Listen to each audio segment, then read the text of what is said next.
Number 1, क्या आप जानते हैं कि ग्रीक में घुमक्कड़ के लिए प्लैनेट शब्द का इस्तेमाल होता था। जब आकाश के रहस्यों की खोज हुई तो यूनिवर्स के इन गोल घूमने वाले ग्रहों को प्लैनेट का नाम दिया गया। नंबर 2, हमारा सोलर सिस्टम अकेला नहीं है। क्या आप ये जानते हैं कि हमारे सोलर सिस्टम की तरह ही लगभग 500 और सोलर सिस्टम पूरे मिल्की वे गैलेक्सी में मौजूद हैं। नंबर 3, यूनिवर्स बूढ़ा हो रहा है। आपको ये तो पता ही होगा कि यूनिवर्स की शुरुआत बिग बैंग के साथ हुआ है, लेकिन क्या आप जानते हैं कि यूनिवर्स कितना पुराना है? रिसर्च के आधार पर कहा जाता है कि हमारा यूनिवर्स लगभग 13.7 बिलियन वर्ष पुराना है। हालांकि ये बस एक अनुमान है। नंबर 4, हमारा सूरज एक स्टार है। गैलेक्सी में जितने भी स्टार्स हैं उनमें से सिर्फ 15% स्टार्स का अपना सोलर सिस्टम है, जिनमें से एक स्टार हमारा सूरज भी है। जी हाँ, हमारा सूरज भी एक स्टार है और पूरे मिल्की वे में हमारे सूरज जैसे ही कई सारे स्टार्स हैं। नंबर 5, क्या आप जानते हैं कि यूनिवर्स बड़ा हो रहा है? 1920 के दशक में एस्ट्रोनॉमर एडविन हबल ने क्रांतिकारी खोज की कि यूनिवर्स स्थिर नहीं है बल्कि ये बड़ा हो रहा है। लेकिन बहुत लंबे समय की खोज के बाद ये कहा जाता है कि यूनिवर्स में पदार्थ का गुरुत्वाकर्षण इस विस्तार को धीमा कर देगा। 1998 में हबल स्पेस टेलीस्कोप ने बहुत दूर के सुपरनोवा का अध्ययन किया और पाया कि बहुत समय पहले यूनिवर्स आज की तुलना में धीरे धीरे बढ़ रहा था। इस बड़े खोज ने सुझाव दिया कि एक इनएक्सप्लिकेबल फोर्स जिसे डार्क एनर्जी कहा जाता है यूनिवर्स के विस्तार को प्रेरित कर रहा है। नंबर 6, क्या आपको ये पता है कि हमारे स्पेस में बिल्कुल सन्नाटा है? अंतरिक्ष में कोई वायुमंडल नहीं है और साउंड को ट्रेवल करने के लिए एटमॉस्फेयर की जरूरत होती है, जिसका अर्थ है कि ध्वनि को सुनने के लिए यात्रा करने का कोई माध्यम या तरीका यूनिवर्स में मौजूद नहीं है। एस्ट्रोनॉट्स कम्युनिकेशन के लिए रेडियो का उपयोग करते हैं क्योंकि अंतरिक्ष में रेडियो तरंगों को अभी भी भेजा और प्राप्त किया जा सकता है। नंबर 7, कोई नहीं जानता कि कुल कितने स्टार्स मौजूद हैं स्पेस में। हमारे यूनिवर्स में कितने तारे हैं इसकी भविष्यवाणी कर पाना असंभव है अभी। वैज्ञानिकों और खगोलविदों के अनुसार मिल्की वे में ही 200 से 400 बिलियन सितारों का अनुमान है। इसके साथ ही उनका कहना है कि हमारे यूनिवर्स में अरबों गैलेक्सीज हैं। तो अगर तुलना करें तो पता चलता है कि हमारे प्लैनेट पर जितने भी रेत के कण हैं उससे भी कहीं ज्यादा यूनिवर्स में स्टार्स हैं। नंबर 8, क्या आप जानते हैं कि चंद्रमा पर पैरों के निशान अगले 100 मिलियन वर्षों तक रहेंगे क्योंकि चंद्रमा के पास कोई वायुमंडल नहीं है, इसकी सतह को नष्ट करने के लिए कोई हवा नहीं है और पैरों के निशान को धोने के लिए पानी नहीं है, जिसके कारण स्पेस प्रिंट रोबोट प्रिंट के साथ अपोलो अंतरिक्ष यात्रियों के पैरों के निशान लाखों वर्षों तक वहां पर बने रहेंगे। नंबर 9, क्या आप जानते हैं कि स्पेस में फ्लोटिंग वाटर है? एस्ट्रोनॉमर्स ने अपनी खोज में पाया है कि गैलेक्सी में एक विशाल जलवाष्प बादल मौजूद है जो पृथ्वी से लगभग 10 मिलियन प्रकाश वर्ष दूर है और पृथ्वी पर टोटल महासागरों में जितना पानी मौजूद है उसका 140 खरब गुना पानी वहां है। पानी पर किए गए अब तक के खोजों में से ये सबसे बड़ी खोज है।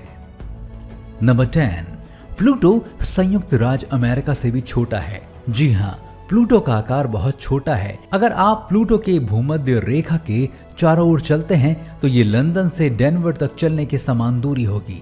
नंबर 11, चंद्रमा पृथ्वी से दूर जा रहा है। हर साल चंद्रमा पृथ्वी से 3.8 सेंटीमीटर दूर हो रहा है। वैज्ञानिकों का मानना है कि एक समय ऐसा आएगा जब चंद्रमा पृथ्वी के गुरुत्वाकर्षण के क्षेत्र से बाहर निकल जाएगा। हालांकि ये समय आने में अभी अरबों वर्षों का समय लगेगा। नंबर 12, बृहस्पति का लाल दाग सिकुड़ रहा है। पिछले कुछ दशकों से बृहस्पति का लाल दाग सिकुड़ रहा है। लाल दाग वास्तव में एक विशाल स्पिंग तूफान है जो पृथ्वी जैसे 3 ढेर को फिट करने में सक्षम था, लेकिन रिपोर्ट्स के अनुसार अब इसमें केवल एक ही पृथ्वी समा सकती है। नंबर 13, ब्लैक होल की तस्वीर पृथ्वी के आकार का 3 मिलियन गुना है। पहली बार ब्लैक होल फोटो जो अप्रैल 2019 में जारी किया गया था वह धूल और गैस के छेद जैसा दिखता है। इसे धरती से 310 मिलियन ट्रिलियन मील दूर बताया गया है। इस तस्वीर को इवेंट हॉरिजन टेलीस्कोप, जिसमें 8 लिंक्ड टेलीस्कोप थे, से एक नेटवर्क द्वारा कैप्चर किया गया था और इसे प्रोग्रामर कैंटी बोमन के एल्गोरिदम के कारण भी कैप्चर किया गया था। नंबर 14।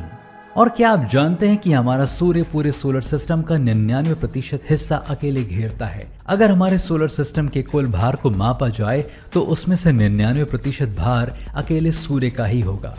सूर्य पृथ्वी का व्यास का लगभग 109 गुना है। नंबर 15। क्या आप जानते हैं कि शनि ग्रह पानी में तैर सकता है? शनि ग्रह बहुत बड़ा है और ये सौर मंडल का दूसरा सबसे बड़ा ग्रह है। हालांकि ये ज्यादातर गैस से बना होता है और पानी में कम घनत्व वाला होता है। चूंकि ये पानी से भी हल्का होता है, इसलिए ये पानी में तैर सकता है। हमारे सौर मंडल में कोई भी अन्य ग्रह ऐसा नहीं कर सकता, क्योंकि उनके पास पानी की तुलना में अधिक घनत्व है। नंबर 16। प्रत्येक दिन लगभग 275 मिलियन नए सितारे पैदा होते हैं। हर रोज 275 मिलियन नए स्टार्स हमारे यूनिवर्स में पैदा होते हैं। इसका मतलब है कि हर साल लगभग 100 बिलियन के बराबर नए स्टार्स हमारी गैलेक्सी में ऐड होते हैं। नंबर 17। हमारी आकाशगंगा का केंद्र रेस्पबेरीज की तरह और खुशबू रम की तरह होती है। हमारी आकाशगंगा के केंद्र में मौजूद धूल के अध्ययन के आधार पर वैज्ञानिकों का कहना है कि इसमें अमीनो एसिड मौजूद है, जिस कारण इसकी स्मेल रम जैसी है। नंबर 18। हमारे सोलर सिस्टम का सबसे बड़ा पहाड़ मंगल ग्रह पर मौजूद है। जी हाँ, माउंट एवरेस्ट सबसे बड़ा पहाड़ नहीं है। मंगल ग्रह का ओलंपस मॉन्स नाम पहाड़ 24 किलोमीटर ऊंचा है, जो कि माउंट एवरेस्ट से भी बड़ा है। नंबर 19। क्या आप जानते हैं कि चंद्रमा पर शीशे हैं? साइंटिस्ट चांद पर अलग अलग रिसर्च करने के लिए इसका इस्तेमाल करते हैं, जो हमें पृथ्वी से इसकी सटीक दूरी की गणना करने में मदद करते हैं। इन्हें वहां अपोलो मिशन के दौरान रखा गया था। नंबर 20। मिल्की वे लगभग 250 किलोमीटर प्रति सेकंड की गति से घूमता है और हर 200 मिलियन वर्षों में एक चक्र पूरा करता है। तो सोचिए कि हम एक घूमने वाले प्लैनेट पर हैं जो एक सोलर सिस्टम में घूमता है। सोलर सिस्टम एक गैलेक्सी में घूमता है और गैलेक्सी एक यूनिवर्स में, जिसका मतलब हुआ कि हम हमेशा घूमते ही रहते हैं। नंबर 21। हर गैलेक्सी के हार्ट में एक ब्लैक होल होता है। एक्टिव गैलेक्सी अक्सर एक नॉर्मल गैलेक्सी के मुकाबले 100 गुना ज्यादा प्रकाश पंप करती है। 1963 में कॉजर्स की खोज में यह स्पष्ट हो गया था कि प्रकाश सितारों को नहीं, बल्कि सोलर सिस्टम के छोटे सेंट्रल रीजन से आती है। नंबर 22। यूनिवर्स में हर जगह सेम टेम्परेचर होता है। यूनिवर्स में बिग बैंग के आग के गोले के बाद जब सब कुछ धीरे धीरे सामान्य हुआ तो प्लैनेट को छोड़कर पूरे यूनिवर्स का टेम्परेचर एक जैसा हो गया। अजीब बात यह है कि इसका तापमान 2.725 डिग्री सेल्सियस है, जो लगभग शून्य रहता है।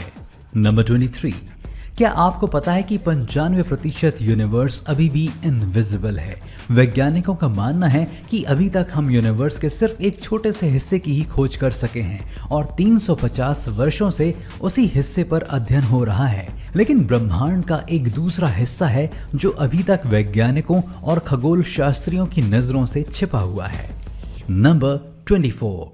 क्या आप जानते हैं कि ज्यादातर प्लैनेट सिस्टम हमारे प्लैनेट से अलग हैं? यूनिवर्स में हमारे प्लैनेट की स्थिति बाकी सबसे अच्छी है। ऐसा कहने से वैज्ञानिकों को नफरत है और बाकी सितारों के आसपास ग्रहों की खोज की आखिरी गिनती में अब तक 3500 से अधिक की पुष्टि हो चुकी है। नंबर 25। पूरे ब्रह्मांड में बस एक ही जगह जीवन है। ब्रह्मांड में इस समय 1000 खरब तारे हैं। क्या आप इन्हें गिन सकते हैं? और शायद इसमें से सितारों से ज्यादा ग्रहों की संख्या है। फिर भी इस सारे ग्रहों में केवल एक ही जगह है जहां हम जानते हैं कि जीवन मौजूद है, और वो है पृथ्वी। वैज्ञानिकों का मानना है कि अगर किसी और प्लैनेट पर जीवन होता तो जब तक हम उन तक पहुंचे वहां के जीव हम तक पहुंच चुके होते। नंबर 26। यूनिवर्स में एक हीरे का भी ग्रह है। एस्ट्रोनॉमर्स ने यूनिवर्स में एक ऐसा प्लैनेट ढूंढ निकाला है जो पूरा हीरे का बना हुआ है। 55 कैनक्री ई नाम का ये प्लैनेट पृथ्वी से दुगने आकार का है और ये 18 दिन में अपने स्टार की परिक्रमा कर लेता है। इसका टेम्परेचर 4900 डिग्री फ़ारेनहाइट है। नंबर 27। यूनिवर्स में शराब का महासागर मौजूद है। अभी हमने आपको बताया कि यूनिवर्स में पानी का एक महासागर तैर रहा है। ऐसे ही यूनिवर्स में एक ऐसी जगह भी है जहां पानी की ही तरह शराब तैर रहा है। सजिटेरियस B2 गैस और धूल का एक विशाल बादल है जो मिल्की वे में केंद्र से लगभग 26,000 प्रकाश वर्ष दूर स्थित है। ये बादल पूरा इथाइल अल्कोहल से बना हुआ है। नंबर 28। क्या आप जानते हैं कि स्पेस में एस्ट्रोनॉट्स की हाइट बढ़ जाती है? अंतरिक्ष यात्रा के दौरान एस्ट्रोनॉट्स की हाइट 2 इंच बढ़ जाती है क्योंकि अंतरिक्ष में ग्रेविटेशनल फोर्स नहीं होने की वजह से रीढ़ की हड्डी के जोड़ ढीले हो जाते हैं, जिससे वो ज्यादा सीधे हो जाते हैं। नंबर 29। क्या आपको पता है कि अंतरिक्ष में सूर्य सफेद दिखता है? पृथ्वी पर वातावरण है और प्रकीर्णन की वजह से सूर्य की रोशनी जब तक यहाँ पहुँचती है तब तक इसके वास्तविक रंग में कई सारे वातावरण के रंग मिल जाते हैं, जिससे सूर्य हमें लाल पीला दिखाई देता है। जबकि गैलेक्सी में कोई वातावरण नहीं है जिससे वहाँ सूर्य उसके वास्तविक रंग मतलब कि सफेद रंग का ही दिखता है। नंबर 30। और क्या आप जानते हैं कि स्पेस में कॉकरोच पर भी रिसर्च हुआ है? एक रूसी रिसर्च के दौरान कुछ कॉकरोच को अंतरिक्ष में ले जाया गया और उसके बाद अंतरिक्ष में जिन कॉकरोच का जन्म हुआ वो पृथ्वी पर जन्मे बाकी कॉकरोचों के मुकाबले ज्यादा तेज और ताकतवर थे। ऐसा कैसे हुआ, इसका अभी तक पता नहीं चल पाया है। नंबर 31। हमारे सूर्य को गैलेक्सी का एक चक्र लगाने में लगभग 225 मिलियन वर्ष लग जाएंगे। जैसे हमारी पृथ्वी सूर्य का चक्कर लगाती है और हमारे सोलर सिस्टम के बाकी प्लैनेट्स भी सूर्य के चक्कर लगाते हैं, वैसे ही सूर्य को भी अपनी गैलेक्सी का चक्कर लगाना होता है। लेकिन सूर्य को गैलेक्सी का एक पूरा चक्कर लगाने में 225 मिलियन साल लग जाएंगे। तो दोस्तों, हमें उम्मीद है कि आपको हमारा ये फैक्ट ऑफ यूनिवर्स वाला वीडियो पसंद आया होगा। अगर आपके इस वीडियो से संबंधित कोई और सवाल हैं जो आप हमसे पूछना चाहते हैं तो हमें कमेंट करें, हम आपके सभी सवालों के जवाब देंगे। ऐसे ही आगे भी अमेजिंग फैक्ट्स जानने के लिए हमारे चैनल को सब्सक्राइब करना ना भूलें और हमारे वीडियोस को सबसे पहले देखने के लिए बेल आइकन को भी जरूर प्रेस करें। तो मिलते हैं अगले वीडियो में किसी नए अमेजिंग फैक्ट के साथ। धन्यवाद।